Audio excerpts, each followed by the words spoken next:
You know what time it is. It's time for Midweek News. This is episode 97 for October the 16th, 2024. Let's get to it. Xfce 4.20 gets closer to Wayland support. Feature freeze is planned for November. A stable release is planned for December 15th. Keep in mind that this will not be a full, all-native Wayland environment. And this is simply down to the fact that Xfce is also used extensively on BSD variants, and X11 support needs to be retained.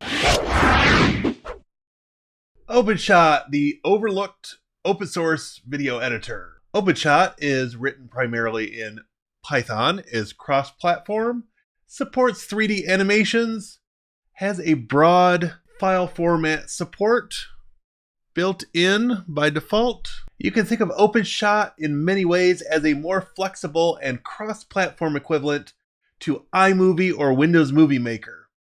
A great point for beginners to start, or perhaps those on a tight budget. OpenRazer 3.9 offers expanded support for new Razer devices. If you're one of those RGB fanatics who has moved to Linux, you may want to check out OpenRazer. Supporting a variety of mainstream Razer devices, this software can make your migration to Linux easier while maintaining support for your existing devices. Check their website to see if your Razer device is supported. macOS 15 is now Unix 03 certified.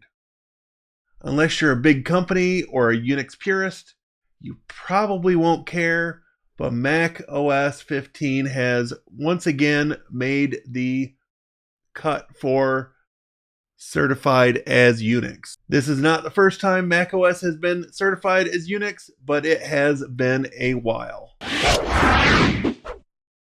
Is Zorin OS the perfect distribution for migrating from Windows? Less than a year away from the end of free security updates for Windows 10, and the hype cycle is in full display.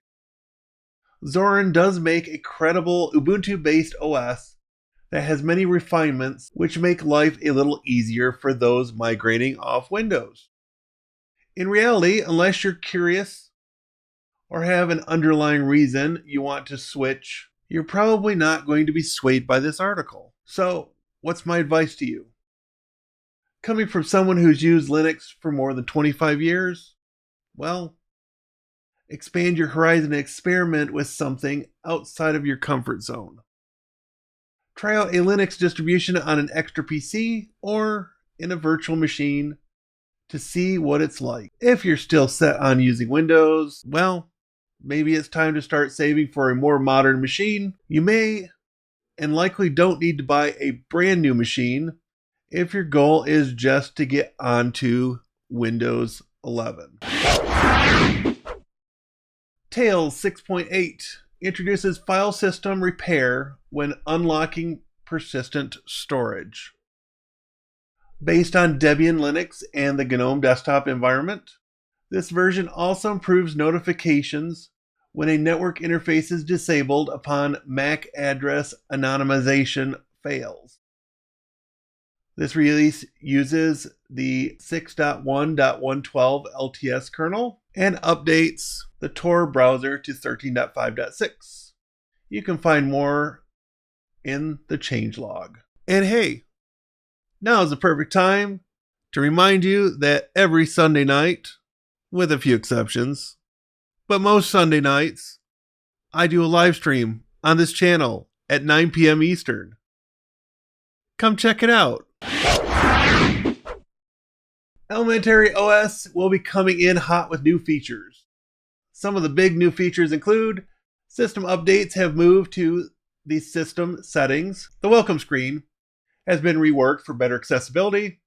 Lock screen refinements, refined system settings, App Center is Flatpak only. Wayland and a new dock are included.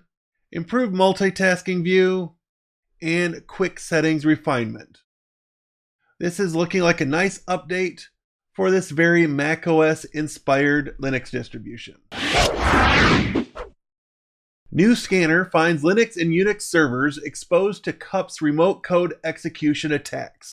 The scanner sets up an HTTP server which listens for incoming HTTP requests from devices on the network. The scanner will send a custom UDP packet to the network's broadcast address on port 631, telling CUPs to send a request back. Any CUP server that responds to this custom packet will be marked as vulnerable. And then you can start the remediation process. Handbrake, the cross-platform transcoding wonder. If you've never heard of Handbrake, you're missing out. Perhaps you have a bunch of AVI or MKV files you need to get converted to another format. Handbrake has you covered. Available for Linux, macOS, and Windows, Handbrake makes transcoding processes relatively simple by including a number of device presets to help take the guesswork out of the process. One of the key features is that you can batch convert a number of files. So if you're using something like make MKV to get your source file, you can set Handbrake to convert an entire directory of files to MP4 so you can play back on more devices. More NTFS driver features are coming to the 6.12 kernel. Features mostly concern compression and optimization of large writes to sparse files. A welcome addition for those who may be choosing to dual boot or for those using utility ISO images that let you fix things on Windows systems. Jeff Geerling has unlocked Raspberry Pi external GPU support. Jeff Geerling for quite some time has been trying to get a full-size PC graphics card running on a Raspberry Pi. Yes, it's perhaps a ridiculous project, but through a lot of tinkering, Jeff has proved that it is in fact possible. The solution utilized includes an M.2 to Ulocking adapter, a 750 watt power supply, and an AMD RX 460 graphics card. Jeff did have to recompile the Linux kernel with the AMD drivers and make a few other patches. After he was done, he could play both Super Tux Kart and Doom 3 at 4K 60 frames per second. Haiku OS has released a new update. This update builds on top of the R1 Beta 5 release, includes updates for recent Intel hardware. The Haiku FAT driver can now handle volumes up to 2 terabytes in size, and there has been continued work on ARM64 support. If you've never checked out Haiku before, it is very much inspired from the BOS from the 1990s. And to round things out this week, Inkscape 1.4 SVG editor has been released. This release comes more than 16 months after the 1.3 release. Many new features and bug fixes are included in this version.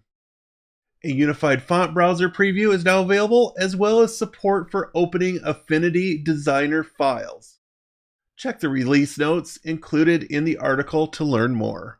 And that, my friends, will bring us to the end of episode 97 of Midweek News. Thank you once again for tuning into the Practical IT channel and for your continued support. We'll see you next time.